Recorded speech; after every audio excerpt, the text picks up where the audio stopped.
All right, we are live according to YouTube. Welcome everybody to the first episode of the campaign game for a hot dry season, Operation Attleboro, coming soonish from Legion War Games. I have with me the designer of Hot Dry Season, Patrick Mullen. Hi, Pat. Hey, how you doing, Gary? I'm doing great. And Pat has seen fit to provide us with the most exciting possible content tonight, a PowerPoint presentation. Isn't that awesome? So we're going to start with some actual prepared background on the campaign for those like me who really don't know a whole lot about it other than what they have heard in these videos so far. Before we get going, can everybody out there hear us? Both of us? Just somebody comment, say, "Hey, I can hear both of you," and it makes Gary and I feel much I better. will feel very warm and cozy if everybody can hear us. That would be cool. Yeah, it's the point of this is to really just talk about like the framing and the history and Michael Pankowski's back to hear more about the Very good. game. Michael, can you hear Gary and me? Can you hear both of us? But he can hear both of us talk about the game, hopefully. Yeah, that's what I'm hoping. So okay. There we go. Yeah, There we go. all right, excellent. We All are right. good to go and confirmed.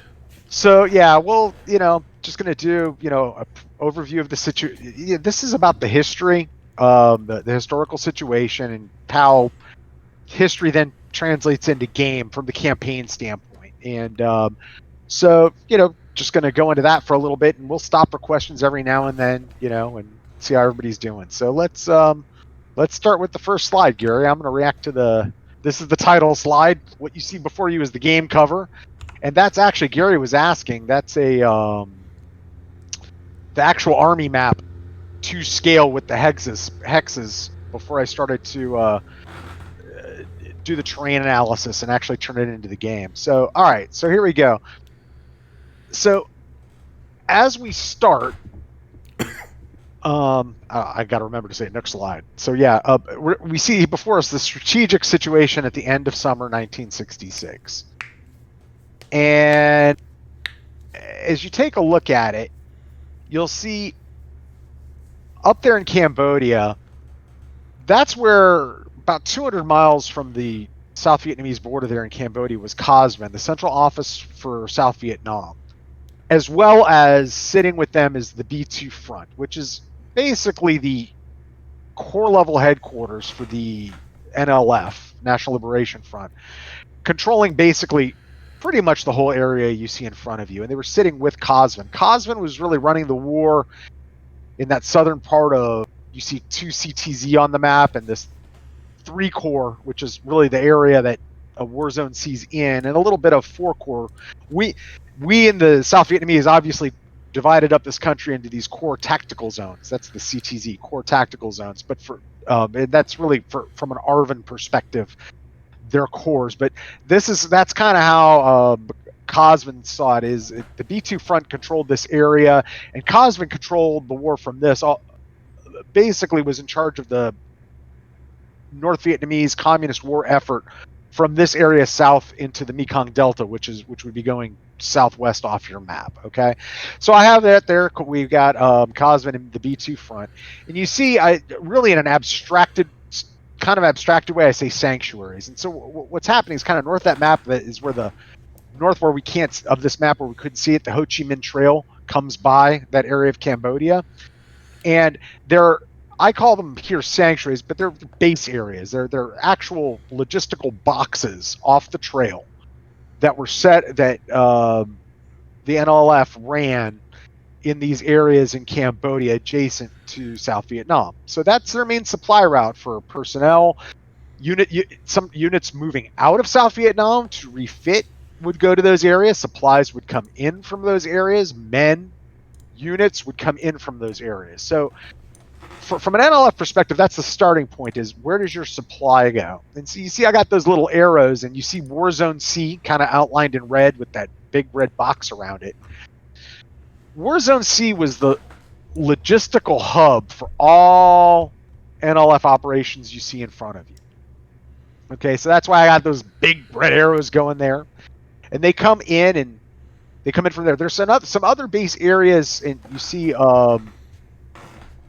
with the smaller arrows coming out of it, going to that Warzone C, Warzone D, which I'll touch on in a second.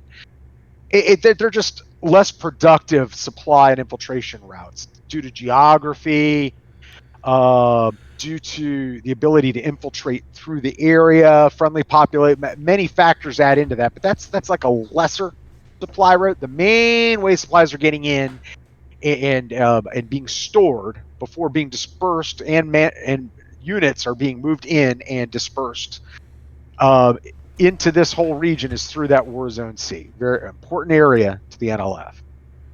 So as we walk down, you see there's a thing called MR4.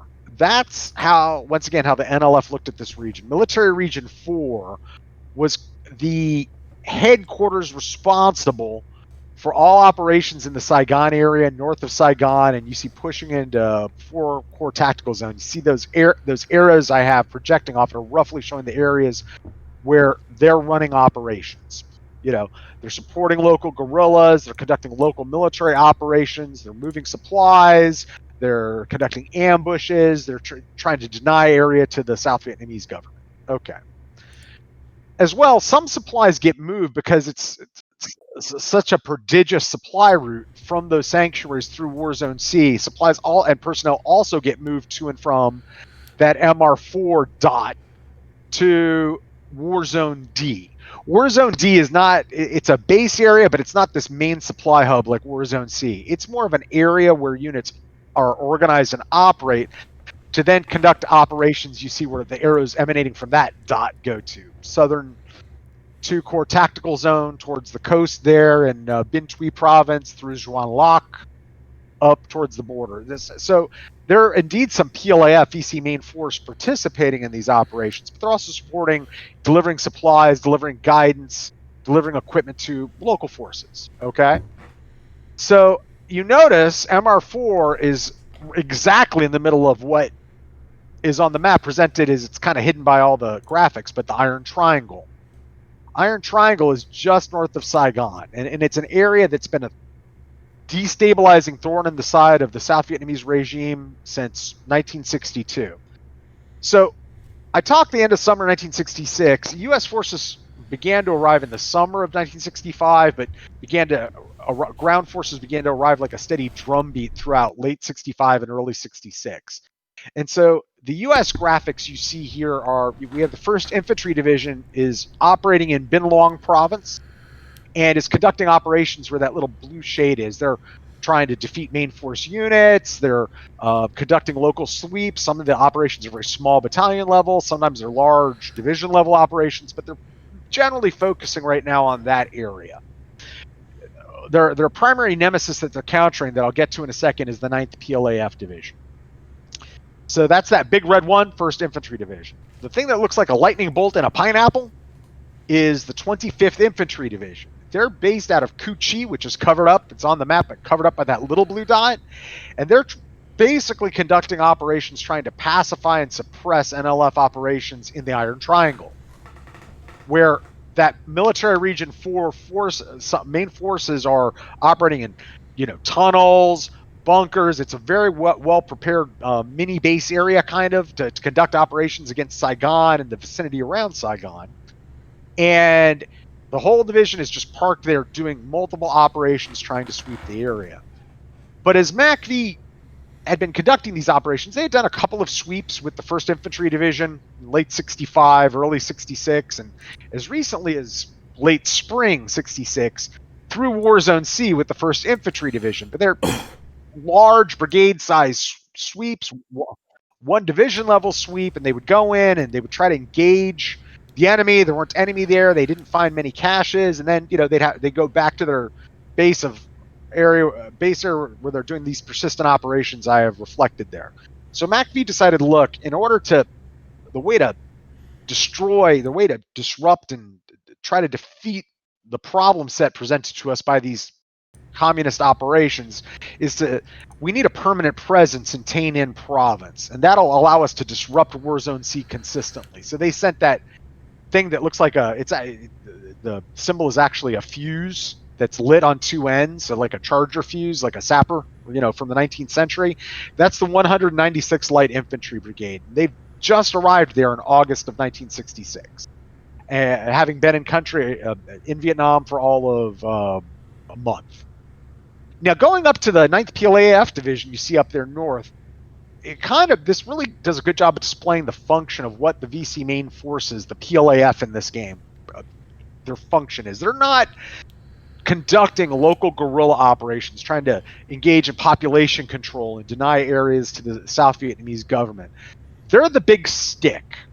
So they're doing two things. They're going in and launching attacks in these areas to defeat pacification efforts. Defeat ARVN self-defense forces or ARVN regular forces, and then they would go in and launch these attacks, and then they'd come out, and the U.S. would chase after them. Sometimes they'd launch some ambushes or launch an attack with the idea of diverting the U.S. from a location. But when they need to pull out and rest and refit, they've taken some losses after drawing the elements from, let's say, from the 1st Infantry Division into an ambush, they pull back into Cambodia and refit. So their arrows kind of symbolize those activities. They're moving through those 3 provinces, basically, Tay Ninh, Bin Long, and Phuc Long, coming in, doing activities to complement the ongoing process by Cosvin and the B2 front to try to bring this area under NLF control, defend those operations, feint, draw out the U.S., conduct some ambushes, and then pull back. They're the big stick. A good way to think of the Viet Cong main force, the PLAF, is they're providing overwatch for the Maoist guerrilla war. Okay, so anyway, next slide. Let's go to the next slide. All right. And see if there are any questions so far. So this looks like it corresponds to the actual game map area. Right.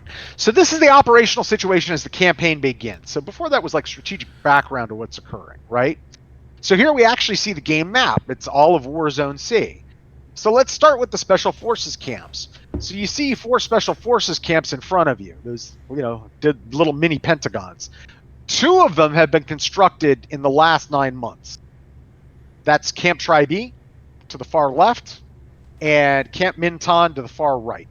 Before, from 1964 onwards, there was a camp at the top of Nui Ba Den and Camp Suida just over to. So as an effort to try to interdict, disrupt, deny these infiltration lines to the NLF, as well as this whole map is a covert logistics hub for the B2 front, right? And deny that as, disrupt those operations. They've constructed 2 more camps, which are starting to put a crimp, annoy Cosvin. It's making those infiltrations into country and movement of units out of country for refitting, recuperation, replenishment more difficult. So those are there. You see Tay Ninh West, I've used a big pentagon. That's where the 196th Light Infantry Brigade is based out of. So you see a little arrow pointing to that. Before I talk about the communists, which is the offensive itself, up to November the 1st, 1966, the 196 has been doing search and destroy operations in those areas that we see there. And as a result of intelligence found October 30th, little star, they actually discovered quite a big cache with a lot of documentary information that indicated multiple cache sites in a cache zone to the north they would have to look for, as well as the fact that there indications in the documentary intelligence that there might be a PLAF main force presence there. So that intel is going to drive them to do a search and destroy operation into that area, hence the arrow that says intel. And so in order to get that done, you see I got the 25th, which is way off map to the south, but you see there's the Pineapple, and they're giving an extra battalion to the 196 to reinforce them in order to do this effort. They're available on, so we've got 3 battalions from the 196 Brigade, and we've got 1 battalion that's OPCON to the one under operational control of the 196 to reinforce them from the 25th Infantry Division. And the battalion's the 1st of the 27th Infantry, Wolfhounds.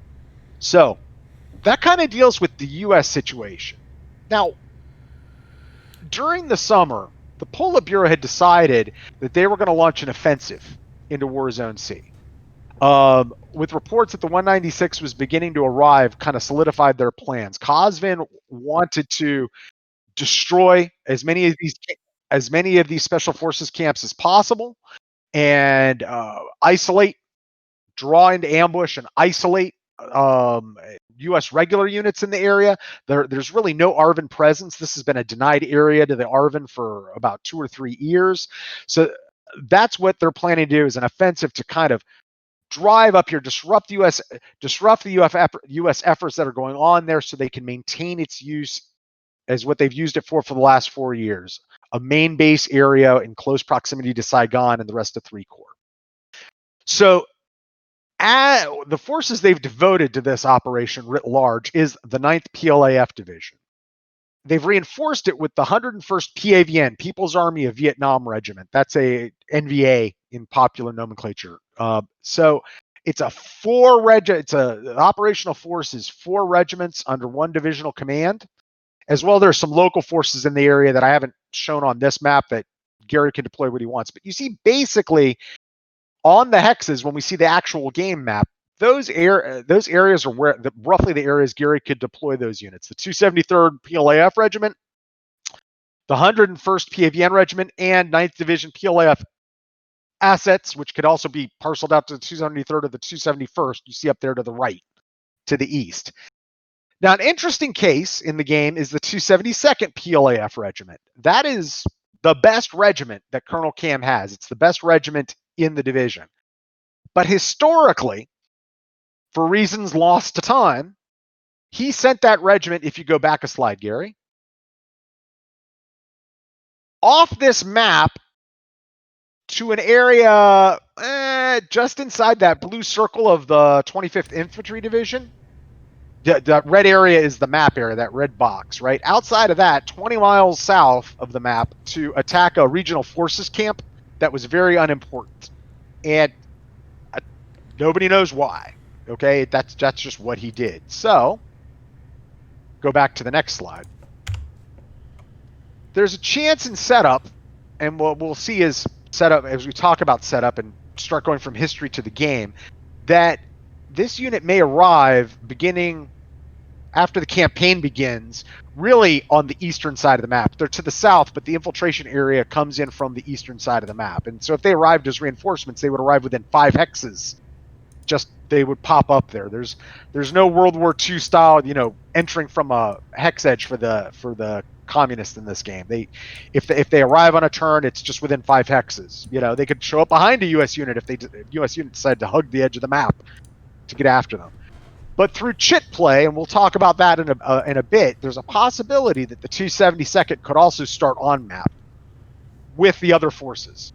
So hence the arrow from them pointing to 2 question marks. Where will they set up? So let's see. Do we have any questions yet so far? Okay, no questions so far. Not so far. We'll keep. Any questions from you, Gary? Not so far. Not pertains to the presentation, no. Okay, all right. So next slide.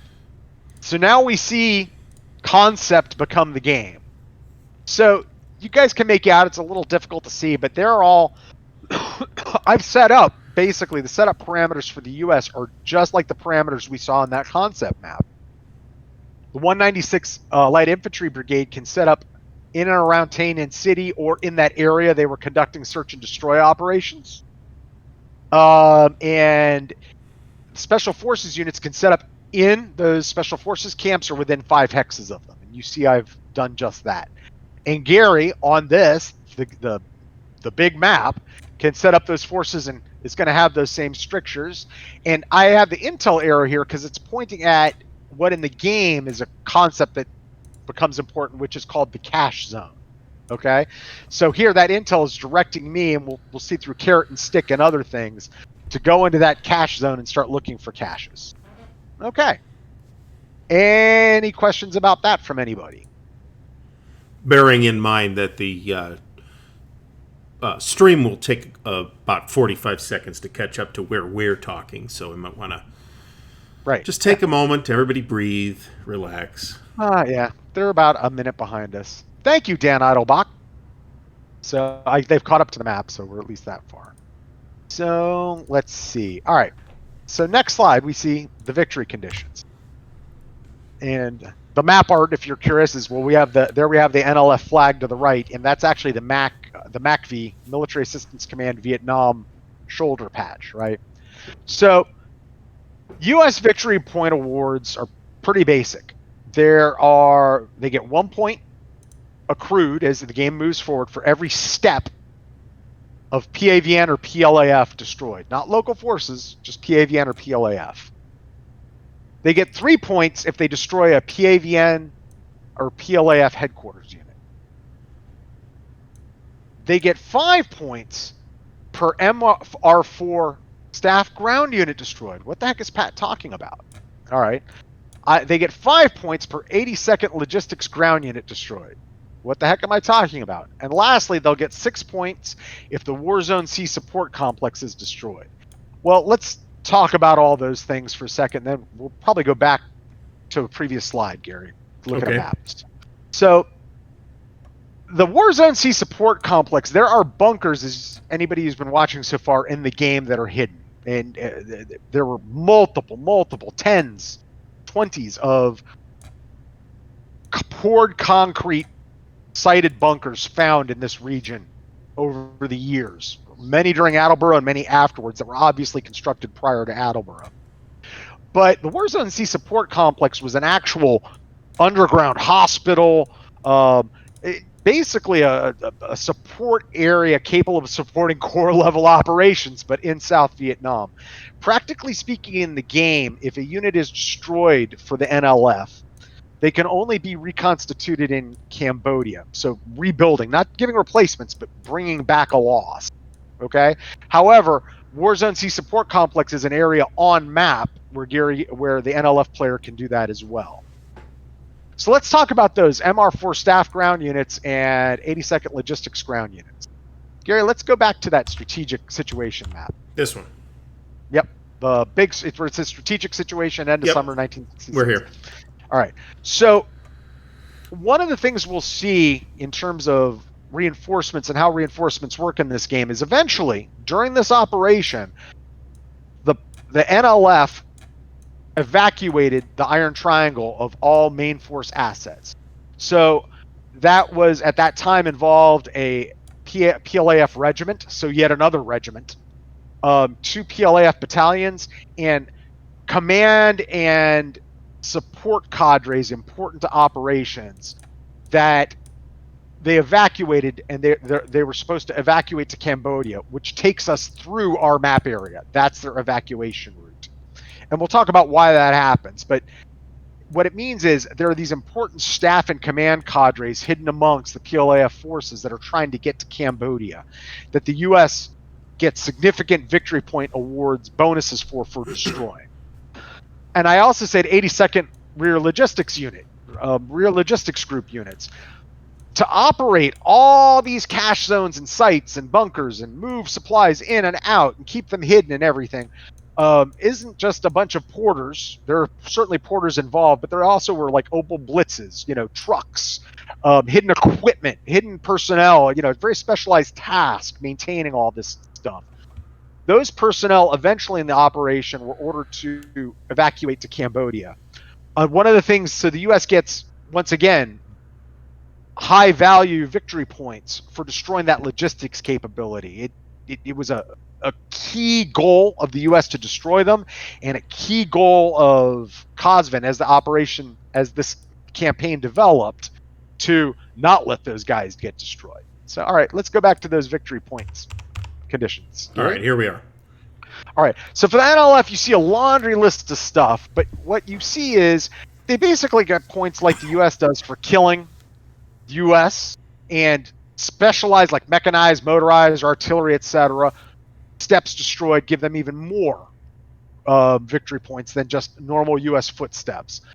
Then there are also these specialized units like the MACV training team that in the game kind of serves as a headquarters for the Arvin self-defense units, defense forces that are there. The ASA detachment, those guys on top of the mountain doing the communications intelligence missions, those guys are worth premium points for the NLF to destroy. They really hurt a U.S. capability and will prove a big propaganda coup if those guys are wiped out or rendered combat overrun, shall we say. As well, the NLF gets an extra award just per unit destroyed. So that's in addition to these other awards. So, like, let's say Gary destroys the ASA detachment or a headquarters and gets 8. He also gets a 2-point bonus because he destroyed a unit.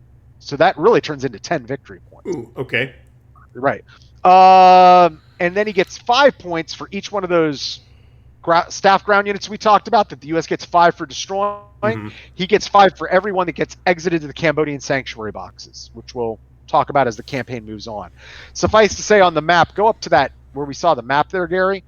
We kind of can't see it, but to the north there are 2 exits to Sanctuary Zone 1 and Sanctuary Zone 2.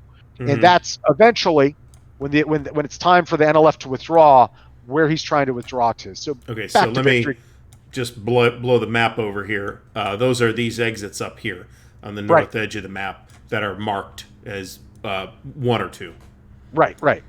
Okay, so let's go back to the victory conditions, right? All right, same thing. He gets points for getting those when it's time to do so, when those 82nd Logistics ground unit guys go above ground, as because it's time to withdraw. He gets points for boogieing those guys out to Cambodia. Gary gets 8 points if fire support base Dao Tiang, there's a typo in the slide, is destroyed or captured, even if recaptured. Mm-hmm. It's really captured. No extra award if captured a second time by the NLF. Gary, and he gets points for taking base hexes, those base hexes in Tainan West. He gets points for capturing special forces camps. So it really adds up to destroying U.S. units, just exiting precious capabilities when it's time off the map, extra points for destroying premium U.S. units, and points for capturing precious infrastructure for the U.S. And you see how the victory conditions work for each side on the bottom, okay? Mm-hmm. There are different levels of victory: operational, tactical, Pyrrhic. And I'll talk to those at a later time when we're getting to the middle of the game, but I've got definitions in what my opinion constitutes the persistent effects. That's what those victory levels are about, is like, hey, this operation, yeah, great, but what impact is it having on the overall conflict? And, I've got those victory levels defined, but I've also got and really kind of a designer's opinion baked into the game about if the U.S. did this or the NLF did this, this is the effect it would have on the war. Okay? Okay. All right, so next slide. And let's see if we have any questions. Yeah, there are a couple, actually. So, yeah, captured. All right, let me take a look. That's about the typo on the slide.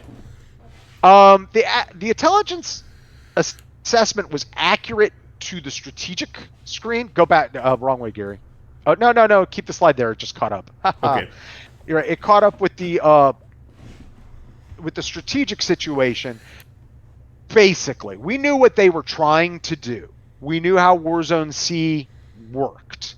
We knew that Warzone D was getting supplies from the Ho Chi Minh Trail, but there was cooperation. We knew that the headquarters for their operations was in the Iron Triangle. So the strategic picture, the U.S. had a good handle on what the NLF was trying to accomplish. I would say where the intelligence assessment was inaccurate was the operational intelligence.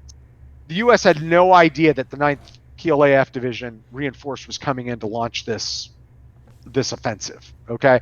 And that's a constant weak point. Like, there's enough intelligence collated by the U.S. to be able to get together a picture of what the enemy's trying to do, but those operational specifics would frequently escape them. There just wasn't the fidelity of the information at this time, and there wasn't the experience in getting that information at that time.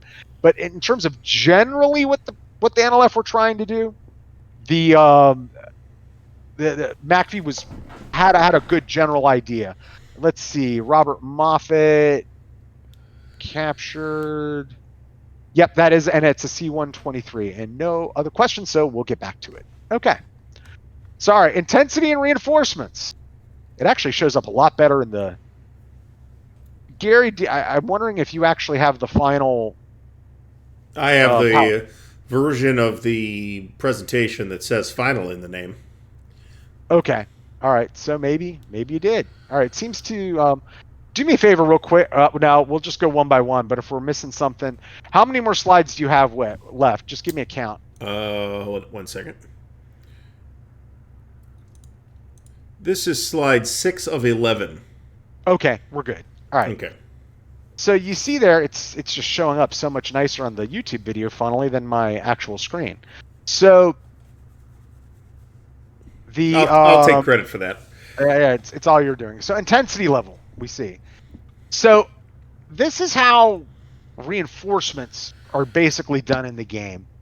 There's no way this is a meeting engagement where each side made the actions on map impacted strategic decisions as we discussed for the U.S. to eventually reinforce the 196th Light Infantry Brigade and for the NLF to decide, oh, we're going to withdraw from the Iron Triangle, etc. So in the game, I have the mechanism I use is called intensity. And you guys can read the definition for yourself above, okay? So as the campaign begins, the intensity level is 0, and it goes up as these events occur. As you see below you, every time the U.S. successfully finds a cache, it goes up by 2. Every time Mike Force is introduced onto the map, and you're like, oh, Mike Force introduced. Mike Force, as we'll see later, can react if a camp is determined to be threatened. Okay, so and determined to be threatened in the game is if unconcealed, like revealed, PAVN or PLAF are within 5 hexes of a special forces camp, or if the NLF conduct an IDF attack, on a camp, or if they attack a camp, etc., that will trigger a Mike Force Mike Force being introduced. Each time Mike Force is introduced, intensity goes up by 1. Each time each U.S. step or PLAF, PAVN, notice once again, not local forces, intensity goes up by 1. Each attack or IDF fire attack against the Special Forces camp, U.S. base hex or fire support base Dao Tiang, intensity goes up by 1. And if the NLF occupy a Special Forces camp, or if they take a U.S. base hex or fire support base Dao Tiang is occupied, it goes up by 3. I like to think of it as taking those locations back from the foreign devils. Right. But you see, so it's a trigger mechanism. All these things just keep ramping up the intensity. And with rare exceptions, which we'll get to later, intensity always goes up, it doesn't go down. So next slide. Reinforcements. Yeah, basics, right? So this is how it works. So game turn 3, remember I said they'd already reinforced the U.S. with a battalion, and a second one was on the way. So game turn 3, a 5th U.S. infantry battalion is going to arrive as a reinforcement. And then we talked about that 272nd PLAF regiment that could be, if it's not available at setup, which we'll talk about, they show up between game turns 4 and 7, and it's a simple die roll. Game turn 4, the NLF player secretly rolls a d10. If he rolls a 7 or less, they show up on 4. If they don't show up, then he rolls again on 5, but he gets a +1 to the roll, so it's an 8 or less. So it goes 70%, 80% until it just automatically shows up on game turn 7 if it hasn't shown up before. So that's some pretty standard war game reinforcement stuff right there, right? This is where the intensity kicks in, though. At intensity level 20, U.S. Infantry Division, the U.S. 1st Infantry Division, takes command of the operation, and it begins to arrive. And the way that works in the game is different units show up either the first, so kind of like D-Day. It's called in the campaign. It's called First Infantry Division Day. So anybody who shows up that day when the intensity level is officially at 20, those guys show up that day as reinforcements. Then there are some guys that show up day +1, day +2, and you just put them on the game turn marker. So they're going to show up based on how the length of time it takes for the logistics to get them there. Okay. However, when does intensity level 20 occur? Let's go back a slide, Gary. Who knows? It depends on the intensity of the operation. Because all that stuff is random. It could happen quickly. It could happen slowly, depending on the strategies that both players take. So is there a set number of turns in the campaign? Yes, and we'll get to that. There's 25. Okay. But it can be extended through chit play to 30. Okay. 25 days. So historically, why 25? That's how long it lasted historically. But the reason it could last until 30, as we'll see, is like it just got called off because the U.S. decided to end the operation. There's no reason it couldn't have lasted longer. Okay. But in any case, my point is we don't know when intensity level 20 is going to happen, but it's going to happen. Okay. So you see intensity, are we back at the reinforcement basics? Yes, Gary? we are. Okay. Intensity level 30, that's when those guys in the Iron Triangle evacuate that location. In practical terms, it's reinforcing this game map. So another NLF PLAF regiment shows up along with 2 PLAF battalions, just independent battalions, and those military region 4 staff units that we were talking about. They're really weak. They're basically victims if they get caught and take casualties. Then at intensity level 45, 2 field force assumes control of the operation. They left the commander of the 1st Infantry Division in charge, but they called it a 2 field force operation. They reinforced with more stuff, a brigade from the 25th Infantry Division, elements, a battalion, and some aviation elements of the 173rd Airborne Infantry Brigade, and some other core level assets were rushed into the area. Okay, so that's MACV realizing that they have an opportunity to really inflict some damage, maybe possibly wholesale destroy the 9th PLAF division and destroy some some NLF capabilities, those logistics guys, etc. And then finally, intensity level 60, that's when Cosvin says, look, everybody out of the pool. Everybody go to withdraw to Cambodia. It's too hot. We could lose some guys permanently. Practically, lose that rear services group units permanently, and we can't let that happen. Well, what it means practically speaking is, frankly, more reinforcements. So when Cosvin ordered that withdrawal, they ordered another regiment, the 70th PLAF Guards Regiment, to enter the area from Cambodia to aid in covering the withdrawal. And those rear services group units, along with some air defense units that accompany them, appear on map, kind of in the middle of the north part of the map. So just like they come above ground, basically. So the guards and the whole force is now supposed to cover this withdrawal of those MR4 guys who came up from the south earlier, now these rear services guys, and get out of Cambodia. Declare victory. We've inflicted enough damage, but we don't want to take any damage to our permanent capabilities. So, any questions at all yet about reinforcements and intensity at all? Okay. None so far. If anybody has any questions, feel free to hammer them in, put them in there, and we'll go. Do you have any questions, Gary? Not at this time. As a player, I'll tell you that the intensity level, the way it works is you keep track of it as it goes, but it's determined every command phase. So, like for instance, let's say it gets to 23 during a turn. That's when you actually implement the effect. Correct. Okay. If it's 23, all right, well, we're officially at intensity level 20, boom. Okay. Okay. So now we'll talk about operational guidance chits. Now, I'll say as a preamble here, these are used in the scenarios as well. We just haven't played any of the intermediate or advanced scenarios that have them. But they create minor variances, and it's basically each player draws a chit, and it creates minor variances that increases playability for the scenarios.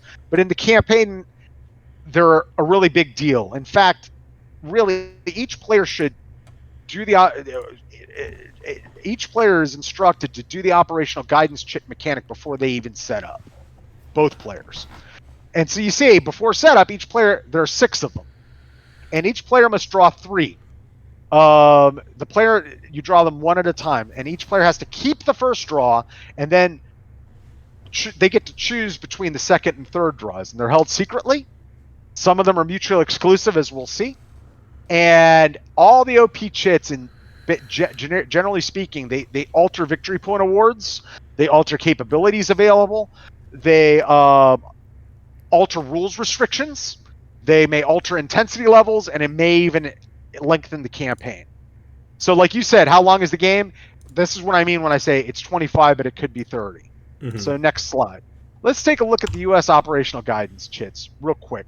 So you guys can read these for yourselves. I'm not going to read it out to you, but you see what I'll pick out a couple of examples. So chit 1, The U.S. normally, it just increases the intensity level if the U.S. finds these caches, finds caches during the game. Okay, which that represents MACV getting more and more interested by these cache finds and wanting to reinforce the operation. All right, so that's why the intensity is increasing.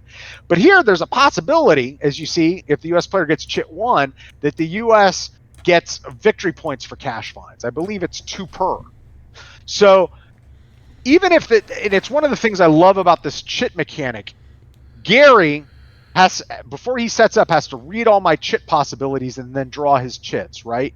So Gary now knows that I might have that Chit. So if I'm getting caches, he could gamble and sit back, but I could be getting free victory points by getting those, as well as increasing the intensity level. You see Chit 2, extensive planned air mobile operation. It just for one turn lets U.S. normal infantry basically act just like air mobile infantry. Someone had asked me in a previous, what could air mobile do, and what could why couldn't infantry operate like them? And it's because, the normal U.S. infantry wasn't trained like air mobile infantry to land in specific areas. It requires pre-planning and use of supplies. Well, here, this represents MACV providing those supplies and the proper coordination and the planning to use them for one turn. So that's a big deal. Being able to use U.S. infantry sometime in the game, like air mobile infantry, doing a big air mobile operation during the campaign is a big deal. And I'm not getting into all the specifics of these chits, like when it occurs, before this, for all of them. I'm just trying to present a general understanding here.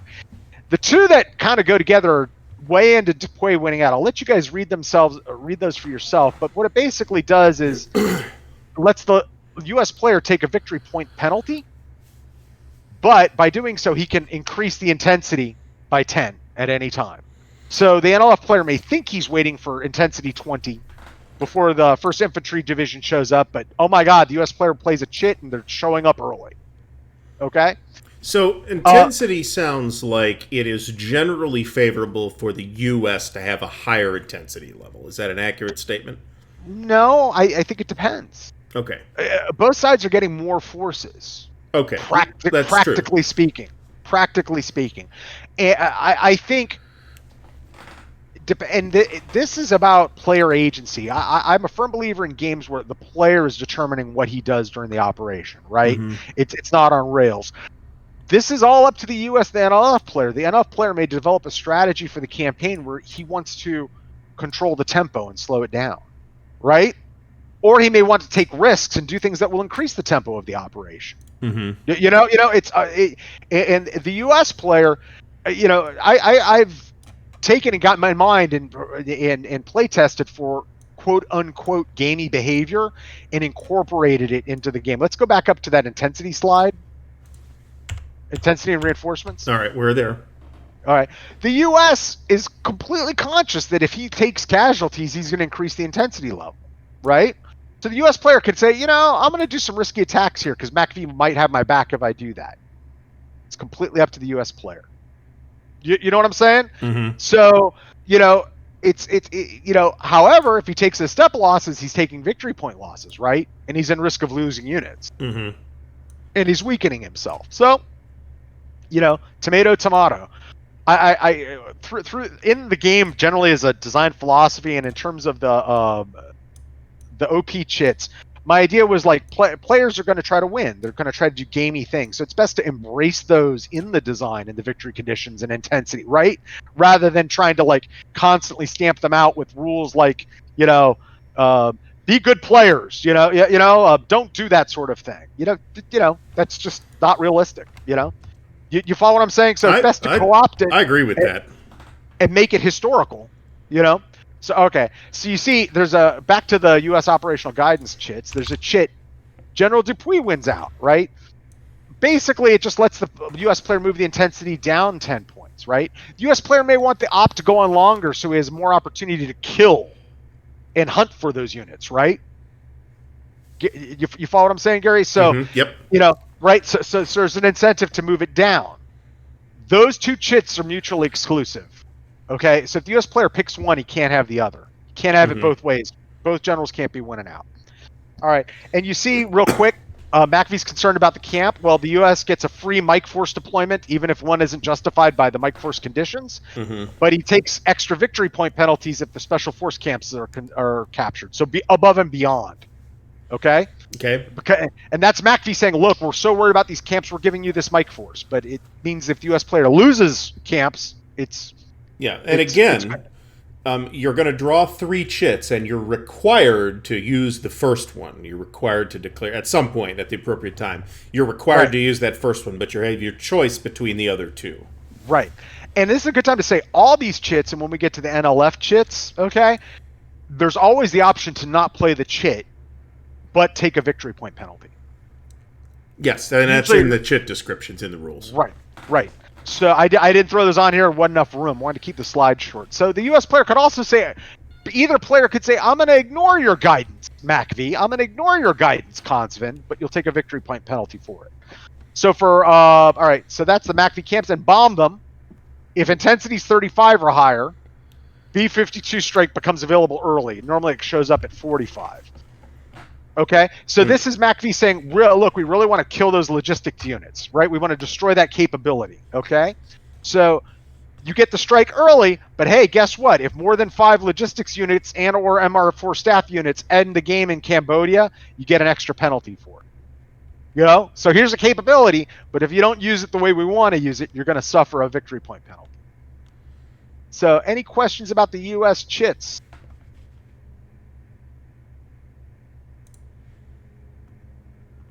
So, let's see here. Got a bunch of questions. Yeah, we do have a bunch of questions this time. How did I come up with the intensity levels? I did an alpha playtest, Michael Pankowski, until I felt they were roughly the time periods, kind of, sort of, when those things happened historically. Okay? When those trigger points were reached.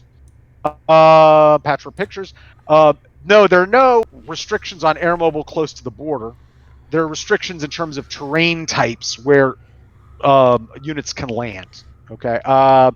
Yep, Robert Moffat. Yep, it's Arclight early Arclight is Chit 6, and David Eidelbach. So good question. So I think I answered that.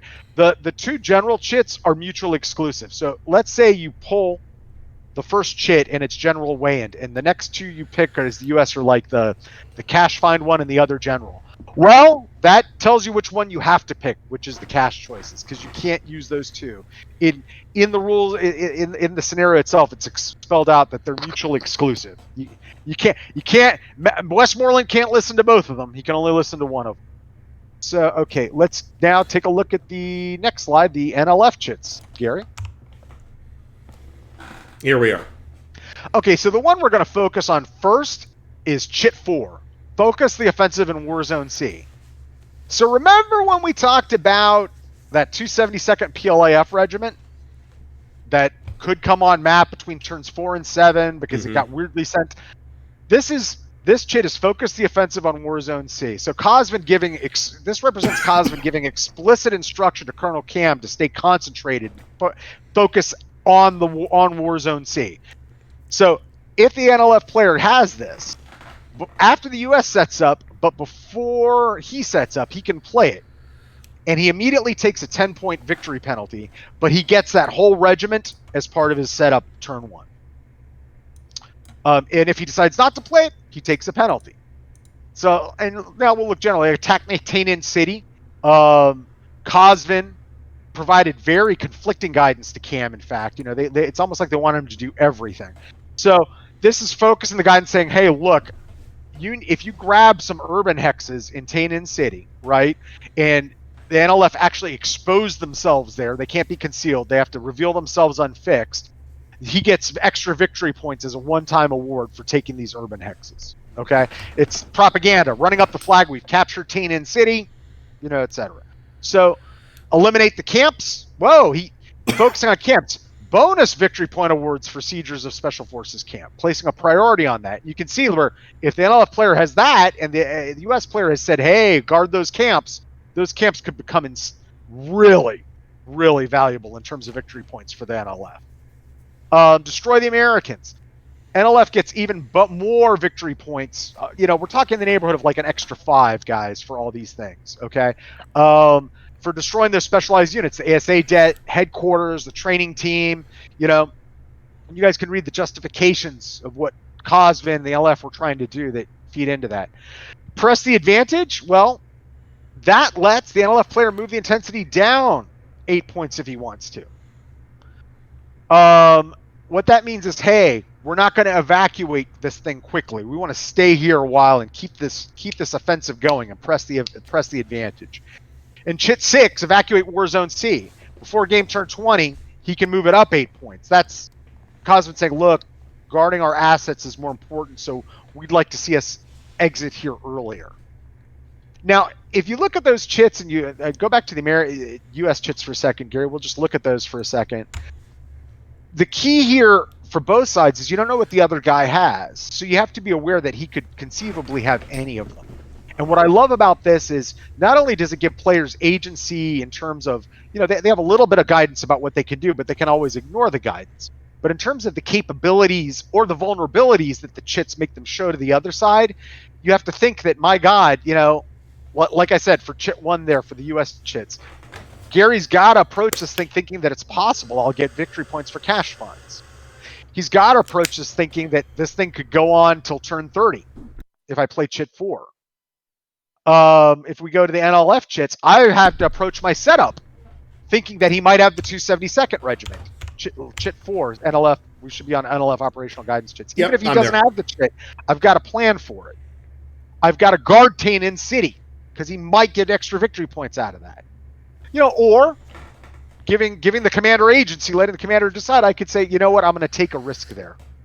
But I'll take my medicine if I have to.